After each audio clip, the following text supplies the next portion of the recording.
এলো আমাদের কেবি road main রাস্তা ৪৬ নং ওয়ার্ড। কমিশনার শহীদুল্লাহ মিনু সাপ আমাদের দেখেন জনসাধারণের কি প্রস্তুতি করে রাখছে। সে কোন জায়গায় বাথরুম বানাইছিল এই গরুর হাটের জন্য। এখানে খাল, এই যে নর্দমাটা, এই খালের মাঝখানেও যদি ওই জায়গাটা জায়গা করতো বাথরুম, পানির উপরে চলে যেত, কিন্তু সেটা না করে সেই শুকনোর উপর করছে।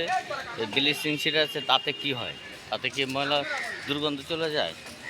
এই এলাকার মানুষ এভাবে কতগুলো বাথরুম করে দিচ্ছে, অথচ এই হাট এই ওয়ার্ডের কিচ্ছু না। এই যে মেন রাস্তা, এই যে দোকানপাট, মানুষের যে সমস্যা, প্রতিষ্ঠানের কেউ দেখার কিছু নেই। অথচ দেখা যায় ঢাকা দক্ষিণ ঢাকা উত্তর মেয়র সবেরা নিজেরা নাইমা হাত দিয়ে ময়লা পরিষ্কার করে। আর ওই জায়গায় উনি একজন কমিশনার হয়ে ঢাকা দক্ষিণ আমরা এই রকম অবস্থার মধ্যে আছে। এই যে শুকনা জায়গার মধ্যে এই ময়লাগুলো, এই যে মানুষের ময়লাগুলো দেখেন এই অবস্থা করে রাখছে।